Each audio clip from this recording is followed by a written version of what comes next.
the macro thesis, I think, is that what the internet did for information basically made it so newspapers and entertainment, games, anything that relied on information had a new business model after the internet of information. I think that anything that relies on money is going to have a new business model after the internet of money. So that's speculation in finance, which is what 90% of people talk about when they talk about DeFi, but it's also employment. How do we build a worldwide network of employment that's better than the network of employment that we had from the industrial age?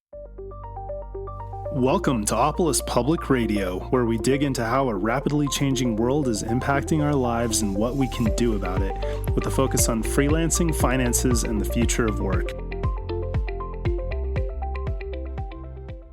On this episode of Opolis Public Radio, we dig into how to democratize employment, the future of work, and its experience in Colorado as a geographic and social political tech hub. So welcome to episode 6 of OPR. Today I'm joined by my friend, Kevin Owocki. Hey, Kevin. Hello. Thanks for having me, John. You're welcome. He's the founder of Gitcoin, a blockchain-based network for growing open source software with incentivization mechanics.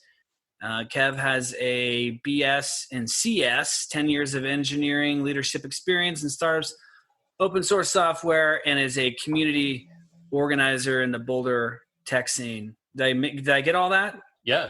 Something like that, and a partridge in a pear tree. Yeah, a wannabe philosopher king is what my Twitter bio says right now. Yeah, actually, that's a good point. Like we've had plenty of rap sessions like that, so here we're going to go do another one. We're going to record it this time. So we're going to record it and broadcast it to the world and see if anybody gives a rip, of what we have to say. Yeah, I hope they do, because we all rely on employment for our financial lives.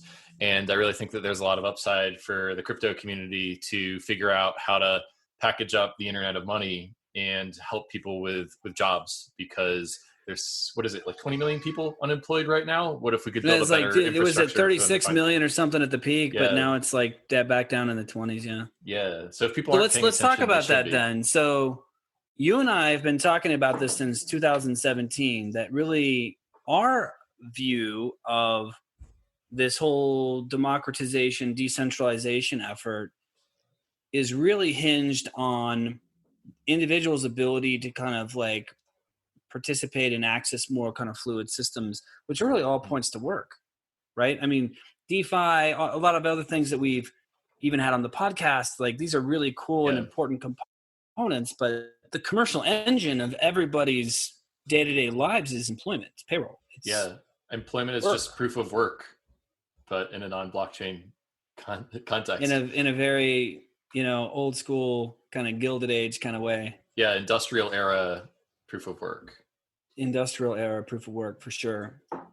So let's talk about that. You and I have been working on different approaches to the future of work for quite some time. So tell us a little bit about how Gitcoin's evolving and kind of what you're thinking about now, and your kind of latest musings as a philosopher king. And I'm not going to say you're a wannabe philosopher king, because on this show you're going to be I'm crowning you right now, dude. So go ahead and take it. Oh shucks, this is the future of work philosopher circle. Yeah, so Gitcoin's mission, our deep reason for being, is to grow and sustain open source software to provide economic opportunities to software developers. So if you couldn't tell by the hair and the general demeanor, I am a software developer, and it's my mission to help other software developers. Yeah. Well, I see you're working on a beard now, John. So that's the COVID scruffle, man. That's just a byproduct of like not having to go anywhere. Or just living in Colorado. But so we want to provide economic opportunities to software developers, and so we've got a double-sided market that connects people who want to fund open source software, and then on the other side of the market is software developers who are looking for work. And so we've delivered about $5.8 million worth of Ethereum and Ethereum adjacent tokens to software developers who are looking for work. So we're kind of building that market layer for software developers to find work that will not only pay well, but that they care about, and do it all in an open source environment. So I think that we're trying to build a market layer for discoverability of talent in a pretty in a sort of a pretty upscale niche. I mean, software developers are really in demand right now, so it's a good good place to start when you're building the future of work, building it for talent that's in demand. Yeah, it seems like your marketplace is pretty niche, in software development, and then blockchain sort of paying in crypto tokens and Ethereum and adjacent tokens. So like there's a very kind of focused approach there. What are you, what are you feeling like Gitcoin looks like in the future to like get regular people to adopt it? Like, I mean, there's still the same conversations like private key management, authentication. For sure. These are issues, right? And then just the usability of these tokens, exchanges, things like that. Like, how do you envision that going? Yeah, we're going straight for the questions that I ask myself when I'm staring at the ceiling at 2 a.m. So, well, wouldn't it be great if there was an employment ecosystem that you could integrate into that had those Rails built, and then like we could just collaborate on building this like full stack shareable infrastructure that ultimately democratizes employment? For sure. Yeah, I mean, I think that that's what's really cool about the Off white paper that Opolis built is that I think that y'all are going to handle a lot of the administrative infrastructure and regulatory stuff associated with employment that a software developer like me who's building a marketplace maybe hasn't thought of, and y'all have been there and you've been through the nitty-gritty. So I think that what we're doing is pretty complementary to what you're doing, and I think that we're solving the same problems around private key management and usability at the market layer that you are at the employment and the administrative and payroll layer. So happy to, I think it's fun to exchange notes and kind of see how we can kind of slingshot each other as we build the future of work. Well, that's been the whole, I mean, I think since one of our first conversations, I was sort of, shilling that idea of this sort of collaborative, rev share, tech share, quasi public utility infrastructure. And really what's really been amazing to watch Gitcoin grow is like for a niche market. I mean, you guys have done a really good job at, capturing attention and, like you said earlier, if you got paid in Twitter mentions, you'd be doing pretty damn well, I mean, that was can't pay my staff in Twitter mentions yet, but we're working on it. Right. Well, I mean, reputation might have a different, vector to that later on, but we'll get there. Right. Yeah. So let's talk about all of these efforts as it relates to this notion of democratizing employment. So you and I have riffed on this too, and I think you have some really interesting ideas about what you see the future of work looking like. Do you want to go ahead and unpack some of those for me?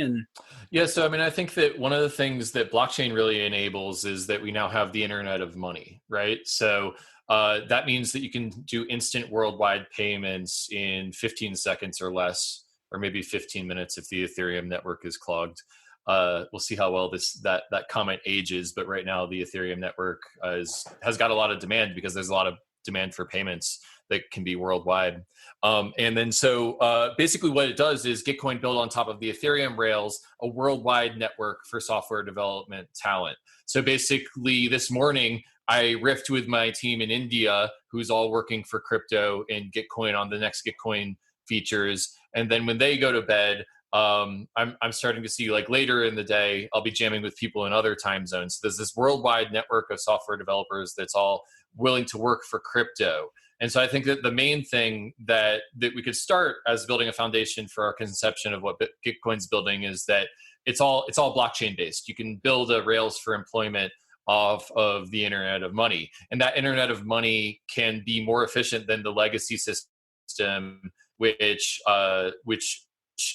is slower, and it's harder to align incentives. And so I think that like the macro thesis, I think, is that what the internet did for information basically made it so newspapers and entertainment, and games, anything that relied on information had a new business model after the internet of information. I think that anything that relies on money is going to have a new business model after the internet of money. So that's speculation in finance, which is what 90% of people talk about when they talk about DeFi, but it's also employment. How do we build a worldwide network of employment that's better than the network of employment that we had from the industrial age? And that's sort of what we're trying to create. Without a lot of the intermediaries and paywalls and blockers and other things that stifle the fluidity and frequency of work, right? I mean, that's really, when you look at just the payments mechanisms for paying a person in a in a different country, it's very difficult The cool thing about Gitcoin and Ethereum is that I have developers who are out of Nigeria and are out of Eastern Europe who don't trust their financial institutions, and they can work for Gitcoin and get paid in a matter of days. Whereas if they worked for another gig app that was based off of the fiat economy, they'd be fighting with their banks, trying to get the payment for months, and maybe sometimes they wouldn't even get it. So we kind of short circuit anywhere where there's corruption or you don't trust your financial institutions by using the internet it's money. big. I mean, well, this is democratization of the money flow on one end, and I actually really like your analogy of the information world, because really the information in was the ability for people to access information without as many intermediaries or paywalls or other bullshit, right? Like, so the frequency and fluidity of that information is what brings the democracy of it, right? So in the world of work, I think the access to work, the access to payments through work, and this high frequency, high fluidity is really, I think, what you're talking about. I think this is, building the rails of access to opportunity and then administering that opportunity, and is really the kind of perfect recipe, in my opinion. Yeah. I think that, I would also sound a note of caution, which is that people not only rely on their jobs these days for economic upside and opportunities, but they also rely on it for their healthcare, for their retirement. There's a lot of things that are bundled with jobs in the industrial age. And I think that we have to be sort of really careful as we reinvent employment to find new ways of bringing those things along for people that rely on, they're part of this. They're part of the safety and security infrastructure. And if you just down with corporations, okay, but then if that's where people are accessing those features and things that provide those support beams for their lives and their families, they're not going to move, right? They're going to continue to stay, which is largely one of our conclusions is that people haven't jumped into the gig economy or entrepreneurship, even though there's more access to it. They're not doing it because they don't want to give up safety and security for the freedom and flexibility. It's kind of an additive thing. I want the freedom and flexibility, but I'm not giving up the support beams. I mean, I think that you almost have two different audiences. You have the people who don't rely on that safety and security infrastructure. Either they're in their 20s or they don't have access to that safety and security infrastructure in the old world.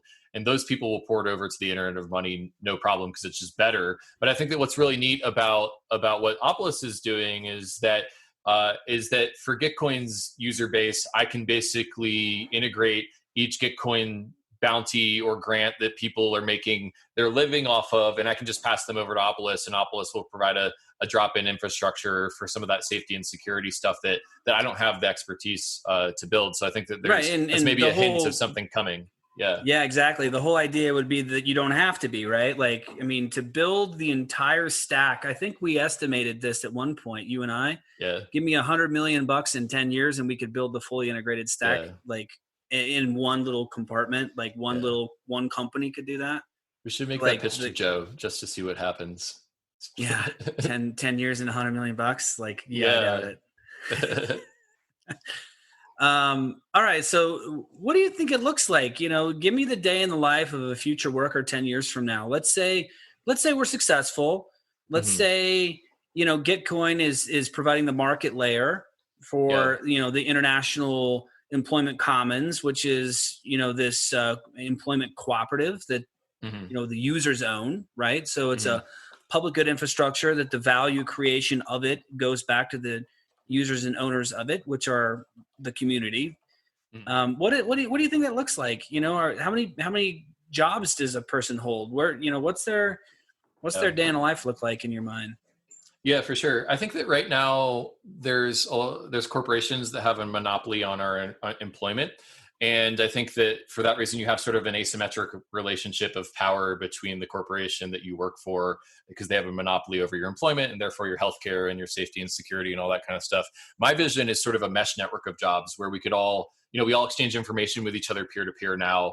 It would follow that, the internet put 1,000 songs in your pocket. I think that crypto is going to put a bank in your pocket. So what if you could work for your peers? What if you could work for someone who's your mentor? And there's a mesh network of jobs with much more dense connections, which would allow people to not have a monopoly on their employment. They can kind of use it as monkey bars to get to where they want to be professionally.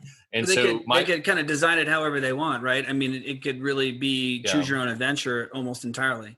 Yeah, well, it's subject to supply and demand, right? So if you have an in-demand skill, then you have leverage over where you want to go. And I think that it's about giving people those skills, but also the infrastructure to navigate the mesh network of jobs. And I've started to conceive it more recently as a mesh network of earning opportunities. So in the future, we're going to unbundle employment and people will have multiple income streams. Maybe they'll have a Gitcoin grant that they get thousands of dollars a month from, but they'll also have some servers running in a closet which earns some Filecoin, Ethereum, proof of stake, and that will also be part of their income. And then they'll have a couple DAOs that they work for where they're also earning income, and that will make up in composite the equivalent of what would have been a full-time job in the old world. And if they're really good, if they have a lot of leverage in the form of demand for their skill sets, they can always have better terms, be getting a raise from their mesh network of peers that are paying for them.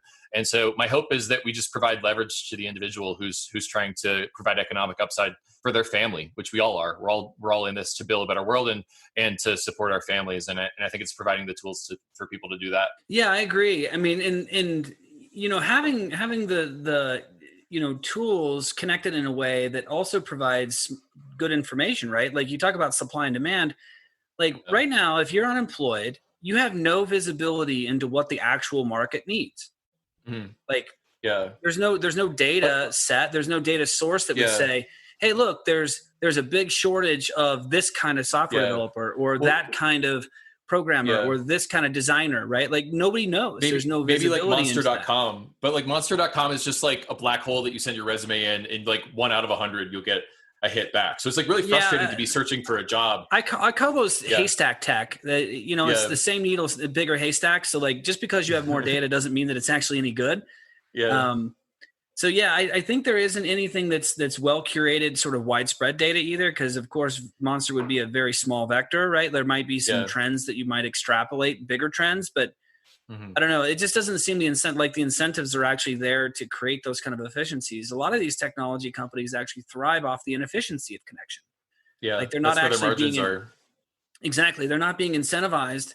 I mean, staffing's $170 billion business, right? Like that's the most inefficient possible way that you could acquire talent, but people still do it because it's marginally more efficient and easier and less expensive from a macro standpoint than the bad information and, you know, small resources that a lot of, you know, technology provides today. So it's a really interesting paradox. I mean, we're in 2020 and, you know, a lot of the ways that kind of work and people connect and the way that people work through the work system and how they sort of, you know, engage with it is still incredibly old school industrial revolution, like archaic systems. It's quite fascinating, I think.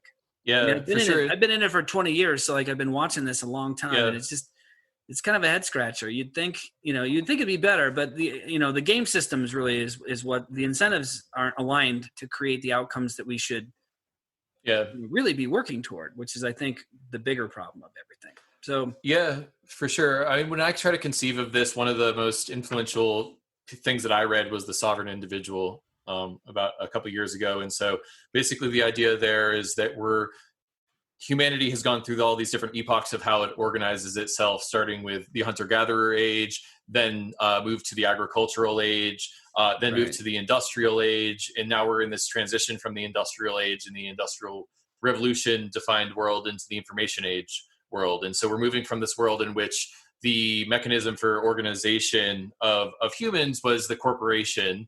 And now we're moving to this world in which the mechanism for organization is the network, which is way more efficient, can scale to way more people. And so I think that what's cool is, you know, Opolis and the off-white paper, what you defined in there is basically leveraging networks and protocols. And I hope that the Opolis network is the Trinet killer. I'm calling it on episode 6 of the Opolis Public Radio, and episode 206, when you actually kill Trinet, you'll have to have me back and we can reflect on it. Let's do it. I think that the cool thing is that, these industrial age corporations got to this place where they captured the regulatory apparatus, and they made it hard for small entrants to compete with them because they captured they cornered the market, and then they have these fat margins where they just extract. And so what if you could build an ethical, community-owned network and sort of like use the network, the attributes of the information age, to lever that in to start to make inroads into where these industrial age corporations have traditionally owned. And I think that what you're doing is really playing the long game here by having steward-owned networks of employment. And employment's too important for someone to be extracting a fat margin from your paycheck every month. And so that's what keeps me up at night and gets me up in the morning to work on this problem. Yeah, I couldn't agree with you more. I mean, we'd love to be no disrespect to TriNet, but and we're not like haters or anything. I mean, they've filled a role, and there's been a lot of good that's come out of the things that they've done. But, I think that when you talk about the extraction component and just the ethics of it, if you ask them, they wouldn't see anything wrong with what they're doing. And for the time and the place that they've done it, there hasn't been. But the next epoch of capitalism includes stakeholdership, not just shareholdership, right? Mm-hmm. So I think that's what you're really highlighting, is really creating a better game design that's more sustainable and more, rewarding for all contributors of value creation, not just the capital or founders or whoever happens to be sitting on the cap table of things. Yeah. I mean, I think the network age is going to be less hierarchical, right? So you'll have stakeholdership, where network participants are a little bit more equal than they would be in a hierarchical model, because that's just kind of what we've come to expect, right? Maybe this is aspirational, but I hope that we'll come to expect. Yeah, I don't, it'd be interesting to see if we ever get away from like all hierarchies. That'd be a very difficult one, I think, just given human nature as a, point of frailty. But it seems like we could do a much better job at calibrating it and being transparent about distribution of value and how people can earn value more efficiently, and not just be, flicking a French fry off the table, but substantive. Like if you are involved in building something and creating value for the community, then that aligns with your self-interest, right? So it's really aligning the game mechanisms of the individual and the larger kind of apparatus, but doing it in a much more open way. Mm-hmm. I mean, maybe it's aspirational, but it's sure as hell what we're trying to build. You're doing the same thing. So. Yeah, I think so. I mean, I was thinking a little bit about what you're saying with respect to like, what does capitalism look like in an information age? And I think we've seen a lot of hyper-capitalism in the form of like an Uber and a Lyft and an Upwork and some of the companies that IPO'd during the Web 2 epoch. But I think that, the hope is that we'll not just see hyper-capitalism and an increasing gap between the rich and the poor driven by access to technology and capital, but also a little bit more of a network capitalism that takes what has been working on local community levels and scales it up to web scale.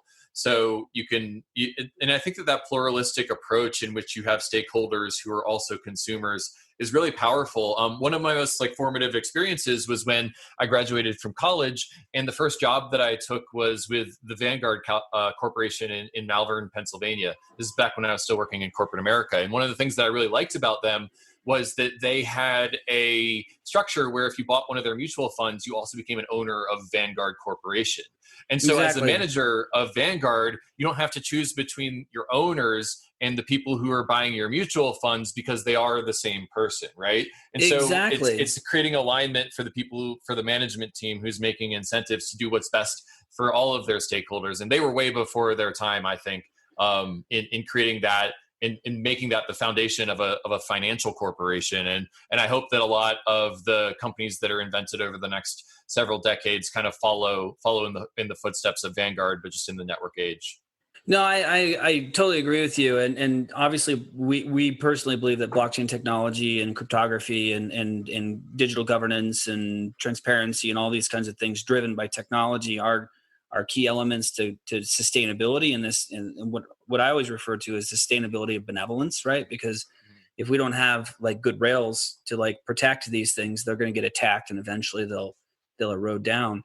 But I couldn't agree more. I mean, that alignment is really what I'm talking about when, so even some of the experiments that I've seen in the Web3 space, it's like you still have, a boardroom of people who have very different goals than what the users of a network have. Yeah, so I think that, one of the things that I've been starting to think a lot about is this concept called bentoism, which is basically the idea that instead of just making decisions that benefit me, and especially instant gratification me, what if there was like a bento of things that you could optimize for? So there's that you can, when you make a decision about what you're doing for the world, you're optimizing not only for now me, but also future me. And adjacent to that is another bento box where you're optimizing for now us, so the commons, and then also future us in commons. And so what if you could program into the operating system of a corporation the idea of public goods, which are basically goods that we all consume from,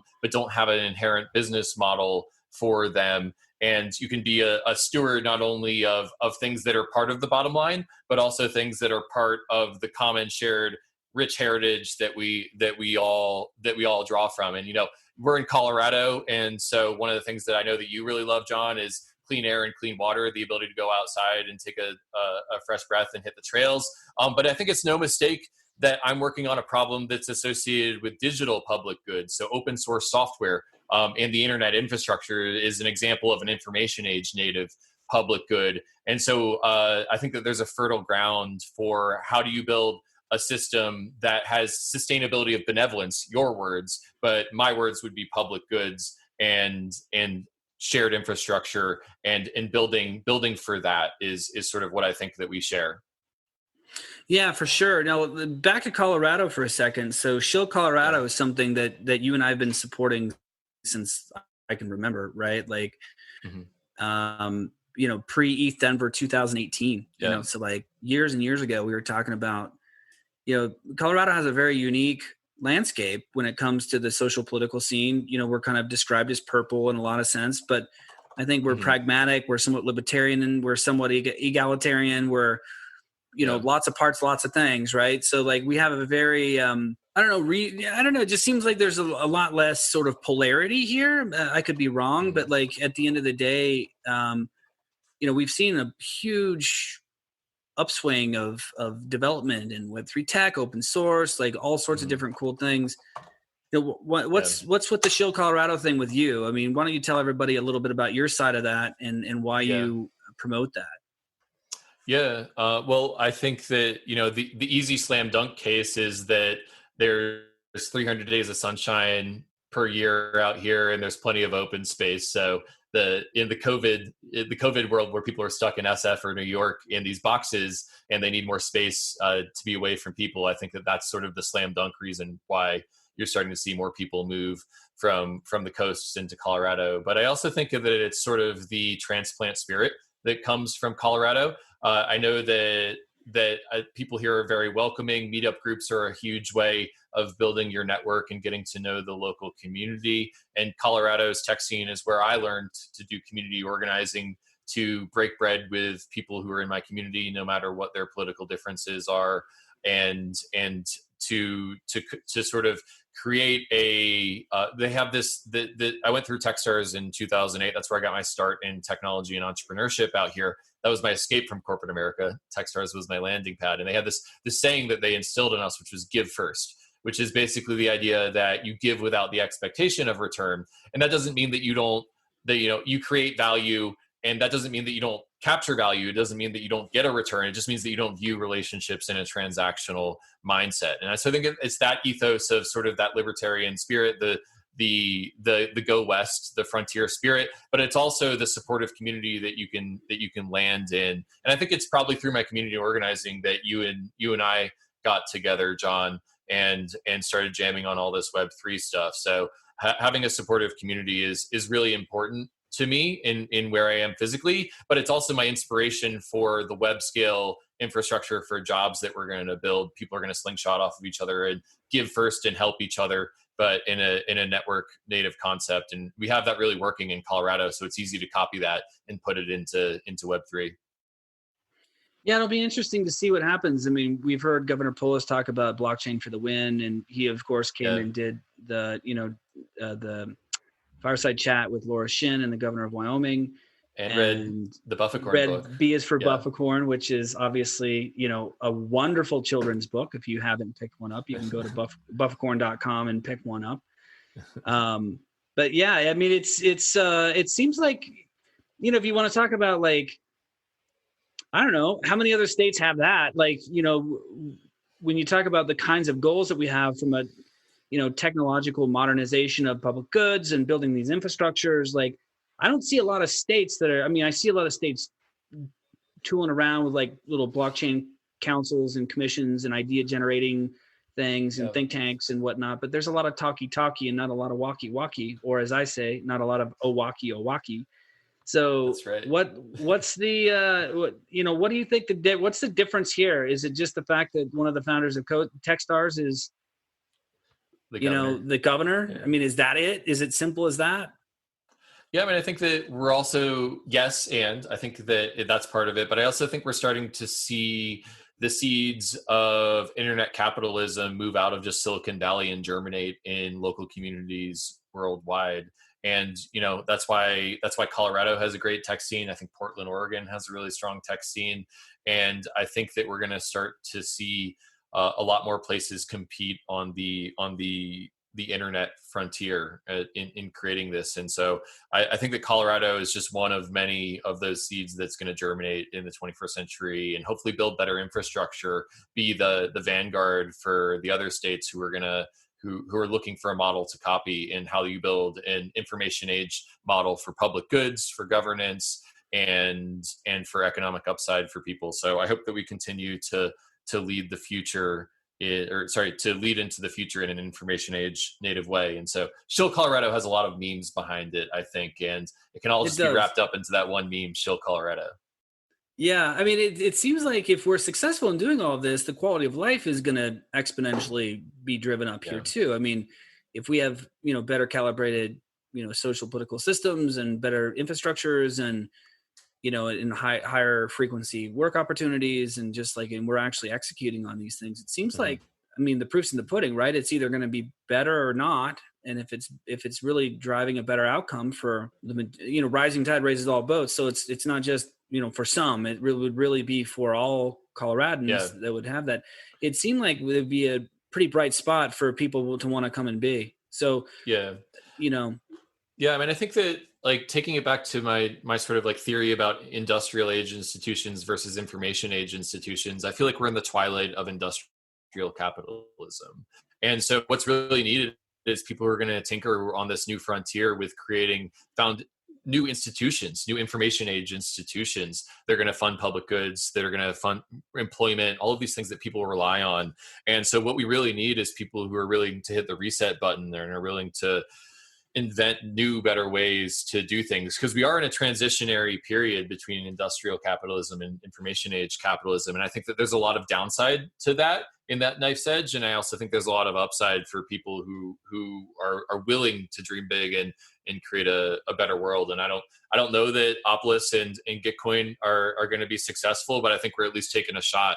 And that's what you got to do when times are uncertain. Yeah, I mean, the way I look at it is, if we're not going to do it, who is? If not us, then why not us? Like, I don't know. Be the change. Yeah, might as well. I mean, I got nothing else to do that I feel that passionate about. So, like, I might as well just.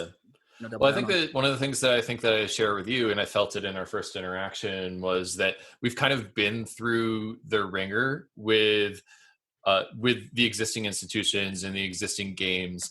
And I know that I've done a couple, I was the CTO of an online dating website for 5 years and have worked in startups for several years. And I sort of know the run of things and how things go. And so I think that there's a lot of entrepreneurs that are looking for something different, to play a game that's a little bit more about inventing something that's more network oriented and has stewardship baked into it.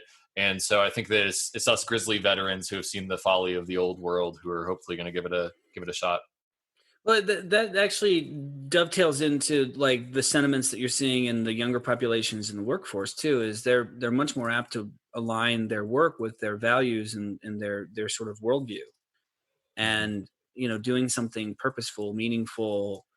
It's not just a means to an end anymore. They're looking at their grandparents or their parents, and they're not that excited about it. So I think that's permeating into the general view of just entrepreneurism and starting businesses. It's not just, sort of, I think the information age capitalism that you're referring to is really that genesis of that. I mean, it's really, we're in the beginning of it. And new models and things, which brings me to a question I had. So quadratic funding is obviously been a covered topic in other contexts. We're not the first ones to talk about that here on OPR, but I wanted you to kind of just give us the high level of kind of where you think that's going. I know that you did an experiment in Boulder recently, as it relates to, building these future infrastructures, these quasi public utility, whatevers, the Gitcoins, the Opolises. Like, what do you see the next chapters of quadratic funding and sort of, funding and sustainably funding these kinds of projects? Yeah, so quadratic funding is a big passion thing for me, because I feel really strongly about not only providing an infrastructure for the people who are privileged enough to be able to be entrepreneurial, but also for people who are really doing good work, but are also not as privileged as I have been blessed to be. And so the way that quadratic funding works is that it's a way of funding public goods that optimizes for what's broadly democratically popular. So basically you raise a matching pool, and you basically allow people to set up grant contribution pages. Think of them like a GoFundMe or a Patreon. And then for a limited amount of time every quarter, contributions to those grant matching pages are going to be matched. But here's the kicker. They're going to be matched by the number of contributors, not the amount that they contributed. So this is why it's based off of what's broadly democratically popular. If you have grant A, which raised $100 from one person, and you have grant B, which raised $100 from 100 people, so $1 each, then that second grant will get way more of the matching funds. You're optimizing for what's democratically popular. What do the most people feel passionate about that they're willing to give $1 to? And so this is a way of creating bottoms up funding for public goods and for goods in an ecosystem that are really community signals. The community signal is much stronger than the capital signal, right? So in other words, they're both powerful, but sure, but it's sort of calibrating it, right? So it's not just so weighted on just capital, right? Because if I'm a whale and I go in and I put a $50,000 down on a project and I'm one contributor, that's still going to get less matching funds than 50,000 contributors of $1, right? So it's the signal sort of recalibrating with the capital signal. I'd have to run the math, but I think even if like 10 people contributed $1, it would be weighted more than someone who contributed $50,000. So it's that much weighted towards democracy. And the cool thing about this is we're actually, according to Vitalik Buterin, Gitcoin Grants is an institution in the Ethereum ecosystem that many projects rely on for part or all of their funding. So basically we've reached this point where the Ethereum Foundation, which is building the ecosystem, they're doing really great work, but they don't have the infrastructure to keep up with thousands of grants applications per quarter. Well, they don't have the sustainability either. I mean, they're a foundation with a fund essentially that's going to run out at some point. Yeah, so we provide as a service infrastructure to provide democratic distribution of money for public goods. And so we've raised $2.4 million for the Ethereum ecosystem. But when COVID hit and the federal government was doing economic stimulus, I was reading that something like 98% of it was administered through banks into these large corporations, many of which who had political connections. And I was like, that sucks. I mean, that's awful. And that's the opposite of what we should be doing, which is giving out stimulus money to businesses that have broad democratic support. Wouldn't it be great if there was a scalable way of distributing democratic funding to ecosystems? And I was like, oh, wait, quadratic funding. And so we ran this campaign called Downtown Stimulus that gave out $25,000 in matching funds to Main Street businesses in Boulder, Colorado. So not Web3 businesses. This is all credit cards. Right. There's Just no regular Web3 people mumbo that are jumbo. like struggling because of COVID and, all of that. Yeah. And there's lots of them. And so Oh my basically, God, yeah. how do we create democratic support funding mechanisms? And so basically we had a huge success. I mean, we raised $13,000 from almost 300 people during the 2-week span in which we ran Quadratic funding in downtown Boulder. And so now with Congress talking about a second round of stimulus, I'm really looking forward to taking downtown stimulus to Philadelphia, to Georgia, to Denver, and running another campaign in Boulder, because I think that we need more democratic ways of funding public goods and ones that make sense to modern day information age consumers. And so that's what we're trying to do with Quadratic funding. Yeah, it's great. That's really fabulous.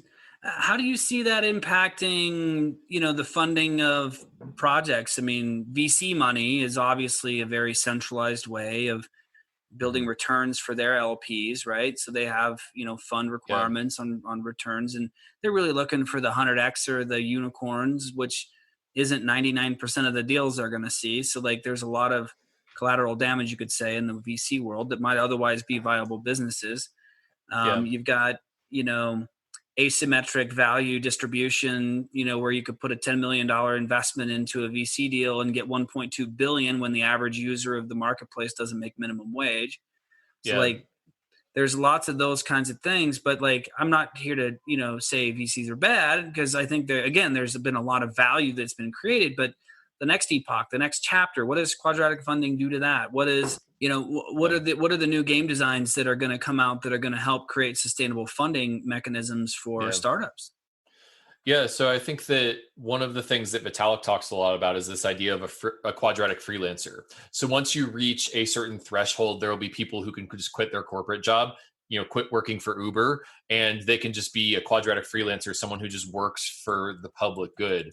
And so I think that scaling up the amount of funding that we're doing with Gitcoin grants from $400K per quarter to $4 million per quarter will allow a lot more people to cross that threshold in which they're just being paid. They can support their family, put food on the table, pay their mortgage just by working on public goods.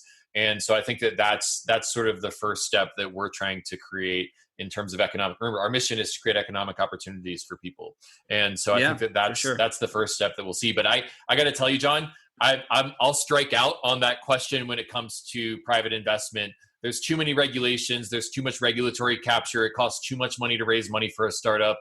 Well, let me ask you this. Let me simplify it then. Do you think that if accredited investor laws were relaxed to something like a certification, right, instead of being wealth driven by my net worth, but by my intelligence, by like what I know, do you think that would change? Because right now the crowdfunding laws aren't doing that well, right? There's lots of reasons for it. We don't have time to unpack it, but do you think that one change would make any difference? Yeah, I mean, if there's a rule that says you have to be a certain amount of rich to get more rich, then I think, changing it is probably a good idea if we're trying to democratize the upside. So, but I know that, but do you think it would functionally make a difference? Because right now, it just seems like there's very few options, right? Like to go out and get, significant capital. Yeah, I mean, I think that it would. I think that basically you need to create the regulatory niche in which it's legal for an entrepreneur like me to go in and say, hey, who wants to invest in the top 10 Gitcoin grantees from the last round? I'd be happy to bundle up 10 grantees and offer, let's call it a 500K fund where you can all just invest in them out of pocket and actually get equity in the upside of these projects. And I think that there's no one really doing that because it's not legal to do. Yeah, right exactly. Now. I think that's. Man, there's so many things. If we just did that one thing, that would be. I was just curious to know your take on it, because like that one thing seems to be a big sticking point for really the democratization of capital in a much larger sense. Capital formation, Yeah, I think we swung too far in the other direction. Like ICOs in 2017 kind of had that ruse that they were selling tokens that would be able to use in the network, but they didn't really provide any of the ownership benefits associated with being on the cap table of an organization. So they didn't really correlate to value creation either. So there was this sort of stated value, but the real value was not really there yet. And we kind of got a little over our skis, I think, on some of those things. But yeah, I'd agree with you. So we have a comment from Gadget. I'm not sure exactly if I'm saying the name right, but quadratic funding on congressional stimulus would be nice. Yeah, it'd be cool to see something like that. Write your senators, write your governors, shout it from the rooftops, help us. Oh my God, that would be amazing. Like if you had some sort of like, community reputation score that basically like went into like how much funding you got because you did a good job and like people actually liked the business that you had. That would be insane. I think that the future that we're trying to avoid here is that downtown Boulder, the only things that have survived COVID are the Chipotles of the world and like the Cheesecake Factory, like the corporate backers that have the financial wherewithal to. Well, Cheesecake Factory's in big trouble, man. They're like closing a lot of their stores, so I don't think that's a good example. Maybe a bad example, but so I basically want to see mom and pop restaurants survive. I want to see the richness and diversity, the plurality of our local communities be supported. I don't want everyone to have to go be a fucking Lyft driver. Well, I'd like to see how meritocracy of reputation actually drives some of that, right? Like if you're a great restaurant and people want to see you survive, right now there's no way to differentiate you between the one down the street that's no good that buy a gift card maybe and say a hope and a prayer for you. Right. Or you could do that, but like sustainably though. I don't know. That's again another podcast. So I'm gonna let's dive into some questions and see if anybody has any. We've got one already popped up here. Taylor, what's up, man? How's it going, dude? What do John and Kevin not agree on? What do we not agree on, Kevin? I'd say that I'm more of a hacky sack guy and you're more of a I wear a blazer and work the room kind of guy. Yeah, it's probably right. I don't think I've ever played hacky sack with you, which is like we've been friends for 3 years. So well, I know how to play hacky sack, dude. I used to play hacky sack in high school, like all the time. So I got to dust it off a little bit, but I'd be happy to play with you. This is something we're supposed to disagree on, John. All right, you choose one. Since it wouldn't be my first thing that I would do, but like yeah, I'm a poker guy. You're not really. I mean, I did make it to the final table at ETH Denver 2018, despite not being a poker guy. It's true. I think I just like goodwilled and karma my way into it. And also I kept giving, Paul Foley was sitting next to me at the poker table and I kept feeding him drinks and somehow I won all his money after that. So that's my poker strategy. Yeah, I mean, I think we agree on a lot of things. We want to build a better future for employment. We both shill Colorado. We both have kids and families. So we're kind of in the same demographic niche. So maybe a hard question. Yeah. I don't know. I think some of this, I didn't bring you on to like have a political debate with you or anything like that. Like we actually do we see eye to eye on a lot of things. I think our approaches are a little different. Yeah. I think, I'd have to think about that. I think if I were to have a criticism of you, I think you held on to the sort of hardcore capitalism exit strategy at Gitcoin a long time. And I tried talking you out of it, but I think you've pivoted very nicely and you're sort of evolving yourselves very well. So I don't think it hurt you at all. Yeah.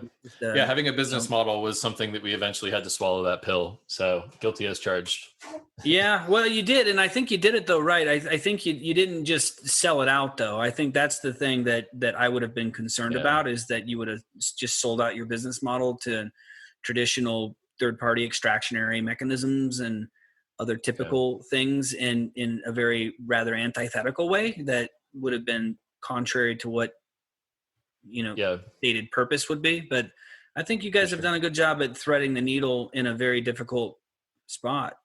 Yeah. Well, we're still here and not a lot of projects from 2017 can say that. So yeah, same with us, man. Like, I look around and I'm like, wow, a lot of our friends have kind of moved on to other things and started new projects. I mean, it's an interesting chapter popping up, but yeah. All right. Any more questions? Q&A is open. So you can, if you want to go to the bottom of your Zoom screen, you can jump into the Q&A tab and lob in a question. So while we're waiting to see if any other questions are there, what's your number one prediction for the next 12 months in blockchain Web3? I think that we're going to see a resurgence. I mean, DeFi is the hot trend right now, and the things that are successful within DeFi actually provide utility and have users. And so in any other ecosystem, that would be table stakes. But I think that a lot of people are really looking forward to seeing what drives the next cycle of adoption and growth within crypto coins. And I think that the people who are actually having an impact on lives are going to be able to are going to be the projects that we see start to lift up from their doldrums, and those tokens are going to do a lot better. So keeping an eye on Compound, keeping an eye on DAI, keeping an eye on prediction markets, keeping an eye on job markets like Opolis and Gitcoin. And so I'm really excited to see a resurgence of DeFi, and I think that it's going to define the next generation of companies, whereas I think that we're still standing in the shadow of 2017. So my hope is that we're going to make that, we're going to pivot from being defined by Ethereum as ICOs to Ethereum is a rich ecosystem of DeFi apps that you can all use today.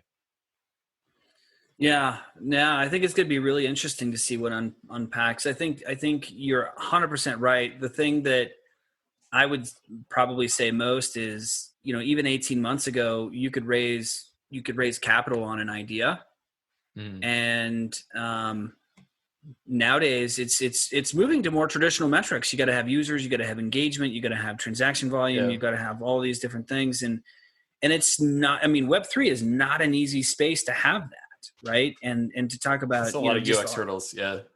Oh my God, the UX hurdles are insanely big, and it's going to be really interesting to see what gets built on top of this DeFi momentum. And I think your prediction on the metrics is right. I think it's really about engagement and who's got the most promising vector on user adoption widespread.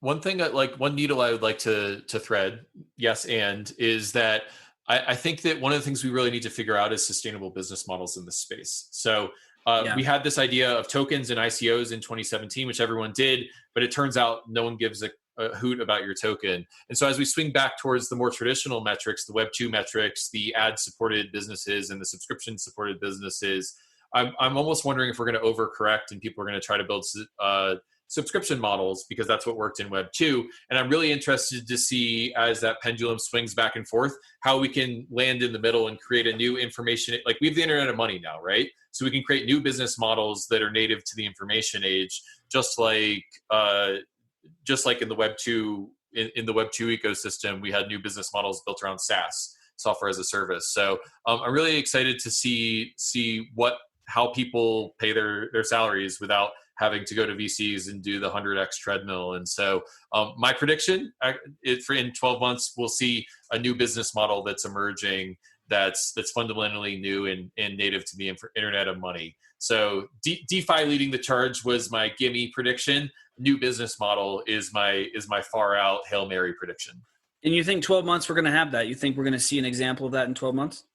I think the future exists already. It's just not evenly distributed. So I think it'll exist. We may not know about it, but I think that it will become widely popular. And I remember I was around in tech when Groupon was a huge thing, and everyone built Groupon for X. And so I think that someone's going to figure out a new model that works, and then everyone's going to copy it. And I don't know what that is, but I think that it's going to exist within 12 months of now, which will be July of 2021. All right. Well, let's plan to be back and talking about it. So let's time and date stamp it. So we have one last question that popped in here, Kev. And I'm gonna let you kind of take a swing at this before I weigh in. But what's going on with these gas fees, and what happens to the landscape if the gas fees stay high? Oh man, I don't want to take a swing at this. This is a depressing one. No. Yeah, so I think the Ethereum network is economic bandwidth, and there's supply and demand for any scarce resource, and turns out a lot of people want economic bandwidth. So the ETH1 infrastructure, which was launched in 2015 off of a proof of work based blockchain, which includes an EVM smart contract layer, is getting so much demand that the supply can't keep up. And so basically what's happening is that because there's more demand than there is supply, the gas prices are being bid up. And I think that's good because it means that people are actually using Ethereum. Ethereum's network effects are realizing in terms of more usage, but it's bad because it increases the barrier for the network to be used, in that you have to pay more for every state change on the Ethereum network. So I think that that's going to drive two things. It's going to drive an increase in urgency for ETH2, and then it's also going to drive an adoption of layer 2 technologies by prominent dApps. So Gitcoin grants, this is not a promise, but is it a prediction? Next time Gitcoin grants rounds go live, you will be able to use a layer 2 technology in order to pay people on the Gitcoin platform. And it'll be way less gas than using the layer 1 Ethereum network will be. So the supply demand imbalance is going to drive investments in ETH2 and in layer 2. And I'm excited to see what those yield, but I'm gritting my teeth for the pain in the meantime until those things are ready for prime time. Yeah, it'll be interesting to see. I mean, obviously ETH2 is a big thing that is, I think a lot of hopes and prayers hinge on in a lot of ways. I mean, just the scalability of Ethereum, as you've described, with just the supply and demand issue is going to create some congestion for pricing. And I think that, I don't know that there's going to be any short-term reprieve on that, because it's working as designed, right? Like this is not a bug, it's a feature. This is the network effect. Yeah. I mean, I'll push back on that a little bit, and I'll say, so I talked to a couple prominent developers about this, and what they've basically said is that layer 2 is here. Optimistic rollups, ZK rollups are all tech that we don't have time to go into right now, but it's here. And you as a developer can build it into your app. There just hasn't been a real good reason to build it into your app until 5 weeks ago when the gas prices went up. So I know that Ethereum has a multi-pronged scaling strategy. Proof of stake will provide 10x more economic bandwidth. Sharding will produce 10x more economic bandwidth. And those two things hinge on each ETH2. But the third thing, which also can provide 10x more economic bandwidth, is layer 2. And all of that technology exists right now. Rollups exist right now, optimistic rollups, zero knowledge proofs. And so I think that we're going to see a lot of people who still rely on ETH1 start to really move over to that layer 2 technology that exists today. But it's just that, 5 weeks of high gas prices are not enough for people to orient their developer roadmaps around layer 2. And so it's just going to take probably a couple months until Gitcoin Grants launches layer 2, until Uniswap launches layer 2. All these popular apps are going to start building in layer 2 technologies, and that doesn't have to wait for ETH2. Yeah, no, that's a good point. I think the multi-pronged approach has been something that's been worked on for a long time. I mean, this is not new. I guess it's I think the widespread awareness of what's available isn't quite there. Like I think I think you're right that there wasn't reason to know about it. Yeah. Because it did scale. I mean, there wasn't a gas price problem.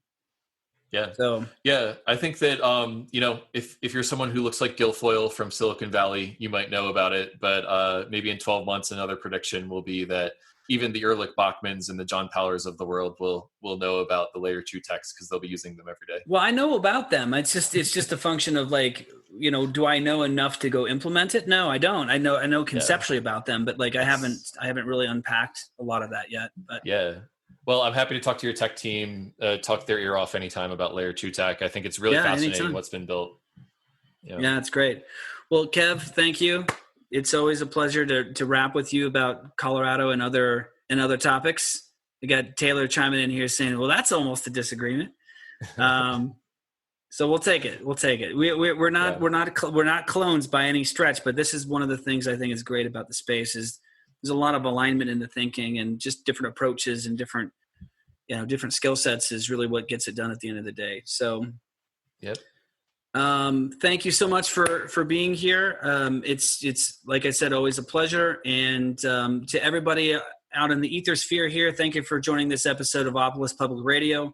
Remember to subscribe to our Opolis YouTube channel for more videos just like this, and subscribe wherever you listen to podcasts to listen to the audio only version.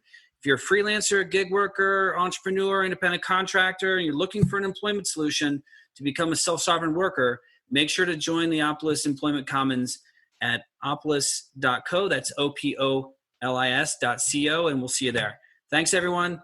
Take care. Thanks for listening. We hope you liked the episode. If you did, please leave us a rating or review, and don't forget to subscribe. See you next time.